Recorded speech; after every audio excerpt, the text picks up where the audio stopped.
Boa noite a você que acompanha a Canção Nova no Brasil e em tantas partes do mundo. Uma feliz noite de segunda-feira. Nós estamos chegando com Além da Notícia, sempre um assunto importante e de atualidade. Já peço que a partir do momento em que você escutar o tema, pense em alguém que estará precisando ouvir sobre todas estas reflexões, informações a respeito do nosso programa de hoje.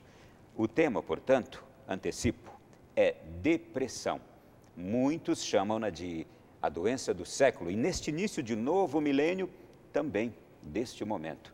Pois bem, a depressão é uma doença que se caracteriza por afetar o estado de humor da pessoa, deixando-a com um predomínio anormal de tristeza, desânimo, falta de vontade para tudo. Todas as pessoas, homens e mulheres de qualquer faixa etária, podem ser atingidas. É isso que vamos falar no nosso programa de hoje e com duas especialistas que já quero aqui abraçá-las e agradecer também por estarem aqui conosco. Cumprimento a doutora Beth Maria, que é psicóloga. Boa noite. Boa noite, é um prazer estar aqui com a sua seleta audiência. Prazer é todo nosso e um abraço carinhoso à sua querida mãezinha, que você que está nos acompanhando. Com certeza. A senhora é psicóloga clínica de formação, especializada em qualidade de vida e bem-estar de pessoas com mais de 50 anos, principalmente mulheres. Atualmente é mestre em coaching, até é bom a senhora falar sobre isso depois. Mestranda em psicologia clínica numa universidade de Orlando e também mestranda em gerontologia aqui pela Universidade Católica de Brasília. Seja bem-vinda mais uma vez. Muito obrigada. Cumprimento a doutora Maria Cecília Freitas, que é psiquiatra. Boa noite. Boa noite, um prazer enorme estar aqui. E que está grávida, bem-vinda. Ah, muito obrigada. Uma menininha. Uma menininha. Menininha, já tem nome escolhido. Nicole está aqui Nicole, com a gente. Bem-vinda, Nicole. Ela é médica psiquiatra, psiquiatra geral e da infância e adolescência, terapeuta cognitiva comportamental, doutora em saúde mental pela USP, Ribeirão Preto, professora colaboradora da UNB e clínica responsável técnica pelo Instituto Brasiliense de Psiquiatria. Bom, eu já, a partir dessa apresentação, já pediria às senhoras que fiquem muito à vontade para o nosso bate-papo sobre esse tema tão importante, que tenho certeza a maioria ou talvez a totalidade das famílias que agora nos acompanham, das pessoas que agora nos acompanham, ou tem algum caso, ou conhecem alguém muito próximo que passa por esta situação difícil de lidar com alguém em depressão. Pergunto às senhoras, doutora Beth Maria, primeiro, por favor, é um assunto que se tornou cada vez mais comum se comentar sobre ele, se falar sobre ele? Sim, a depressão acompanha a humanidade ao longo dos tempos, né? Não é uma doença... Ela não surgiu agora. Não é uma doença moderna. Hipócrates, o pai da medicina, que é conhecido como medicina, já classificou a depressão como uma doença mental 400 anos antes de Cristo. Então, a gente percebe que ela acompanha a humanidade mesmo. Na evolução da humanidade, ela acompanha as pessoas, né? O que a gente tem é que fazer é diferenciar a tristeza, aquela melancolia, que é até normal, né? Em todas as situações é normal, em alguns momentos da vida, as pessoas sentirem tristeza. Agora, quando a tristeza persiste, que a pessoa não consegue assim, passar mais de 15 dias sem aquela tristeza, aí a gente já pode começar a ficar alerta para a depressão. Mas é uma doença, não é, dizem que é a doença do século, mas já falavam isso no século passado e não é só desse século, não. Ela já vem de muito tempo atrás. Doutora Maria Cecília, por que disso, então? Sim, estamos todos falando mais da depressão, né? Era dito melancolia, tanto tempo atrás, né? E realmente a prevalência é assustadora. Como você introduziu, né? Você que conhece alguém em casa, provavelmente alguém vai conhecer alguém com depressão. Porque a prevalência hoje, os Estados Unidos, eles conseguem fazer uma estatística melhor. Uma mulher tem chance na vida, 20% das mulheres podem ter depressão. Assim, é extremamente alto a prevalência. E por que essa prevalência maior também entre nas as mulheres? Isso é interessante. Nos homens chega a 12%. Bom, antes a gente imaginava essa questão de oscilação hormonal, né, de demanda para a mulher. Mas hoje um estudo recente demonstrou que o homem, ele identifica menos a depressão que a mulher, ele procura menos, mais, né? mascara mais, e a depressão no homem às vezes aparece de outras formas, sintomas físicos, dores inexplicáveis, sabe? Ele joga para o corpo, porque eu acho que o homem tem uma pressão de dar conta, de não se sentir fraco. que está em geral na sociedade, mas ainda é maior no homem. Então, tomem cuidado com esses sintomas ansiosos, taquicardia, dores não explicáveis, né, desânimo que, né, o homem procura vitamina, procura tudo, né, para reagir. Ele pode estar no quadro depressivo e não saber. Desculpe a pergunta que pode parecer inocente, mas a depressão, ela pode ser mais difícil para o homem ou para a mulher de lidar? Existem depressões de diferentes graus, assim, né, leve, moderado, grave, né, assim.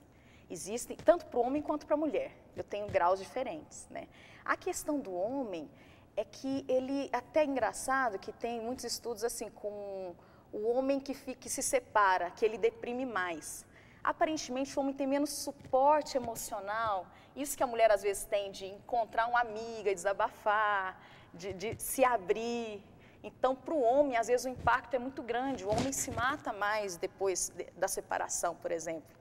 O homem sozinho, né, ele sofre muito. Olha, e você já está me fazendo pensar outras coisas.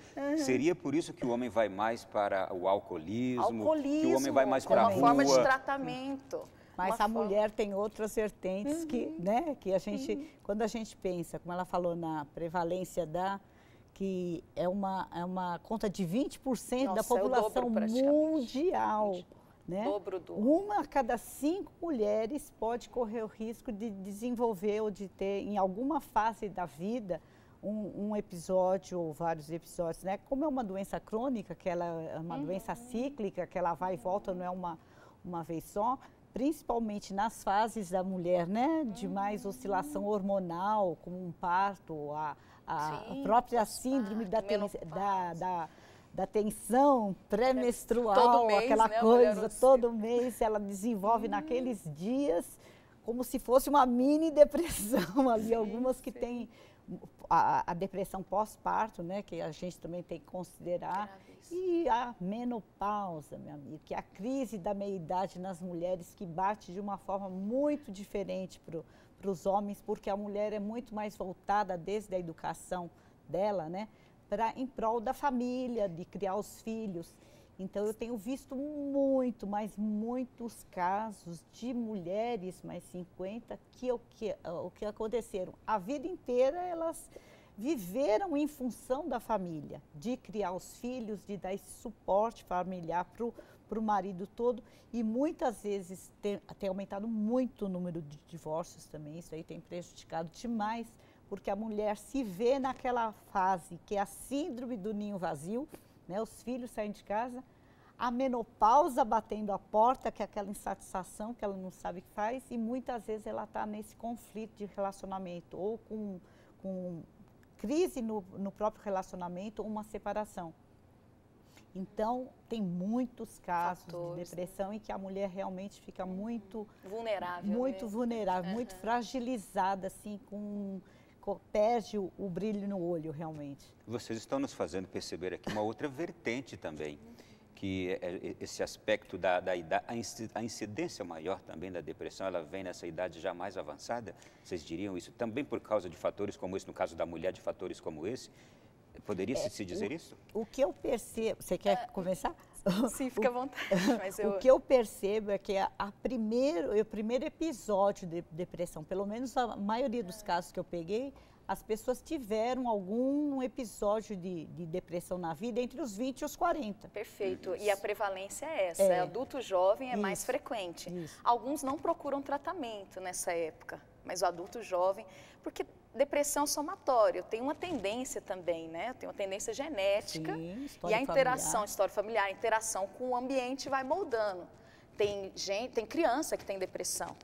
Então, ou o ambiente é muito, né, ruim, ou a tendência é muito forte também para a depressão. Então, sim, tem as diferentes fases, né? Eu acho super interessante ressaltar esse período da perda profissional, às vezes a perda afetiva, de questionamento de vida, que é um período vulnerável, né? Então, a gente tem vários períodos vulneráveis. O adulto jovem está entrando no mercado de trabalho, está tentando se colocar, está saindo da faculdade. Então, a gente tem esses períodos na vida. Tem a tendência e essas fragilidades da vida, né? Que é a interação que vai dizer. E esse adulto jovem, mesmo tendo a tendência, mas ele está com tanta gana pela vida, que ele enfrenta e vai passando por cima. Mas aí chega uma época em que já passou aquele período do fervor da juventude também, e se abate ali esse estado com mais firmeza, né? Uma coisa é certa, como você falou no início, em qualquer idade, ninguém está livre completamente da menopausa, da depressão. Ela pode nos afetar desde a infância até, é mais comum nessa meia-idade, de 20 aos 40 anos, e depois, mais com idade, né? A velhice tem muito problema de depressão, porque as pessoas têm mais aquele isolamento mesmo. É isso que a gente tem que combater também. Eu já ouvi falar de tipos diversos de depressão, isto é, origens diversas e tipos diversos de depressão. O que vocês podem me falar sobre isso? Antes a gente até classificava as depressões, assim, a melancólica, que a pessoa não tinha energia para a vida e tudo, né? A ansiosa, aquilo que vem acompanhado por sintomas físicos, taquicardia, muito medo, né? Hoje, o último manual nosso, a gente segue muito o manual americano, né? A gente tem um quadro depressivo e tem umas, como se diz, umas características que a gente pontua no tipo de depressão. Que a depressão ela pode ser muito diferente para cada um, muito diferente. Então, a depressão ansiosa, então a gente pontua, por exemplo, depressão, mas com características ansiosas. Existe uma pontuação para isso. Com características bipolares, de bipolaridade, com características melancólicas. Então, assim, a gente tem uma pontuação hoje, né? E isso confunde muito o leigo. Porque quando você compara, mas como você pode estar deprimido se você está agitado?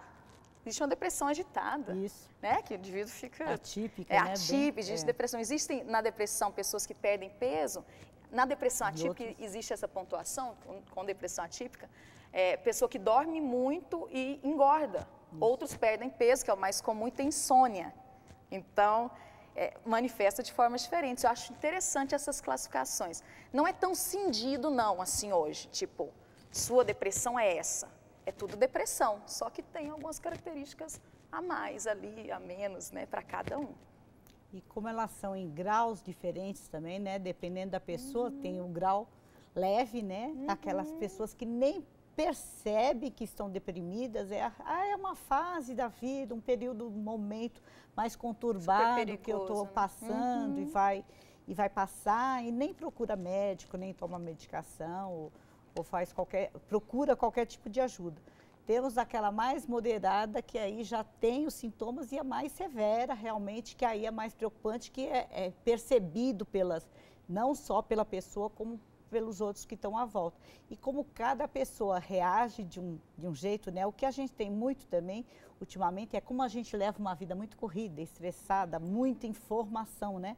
Dizemos até o doutor Augusto Cury, fala que vivemos assim, não é nem a depressão, mas a doença do século, é a síndrome do pensamento acelerado pelo nível de informação que a gente vê, né? Um número de TV, rádio, internet o tempo inteiro, WhatsApp, celular, mensagem. E tem gente que é tudo ao mesmo tempo, é TV, é o rádio, é a leitura. Então, a gente é muito cobrado, né? A concorrência no trabalho, aquela coisa. Então, muitas vezes, até esses problemas sociais e que a gente vive, parece até que são a causa da depressão. E não são, muitas vezes, são até consequência, esse estresse que a gente vive, são coisas que a gente já tem ou num histórico familiar ou pelo próprio tipo de vida que leva, né, associado a drogas, a álcool, e acaba repercutindo mais numa depressão, num quadro mais...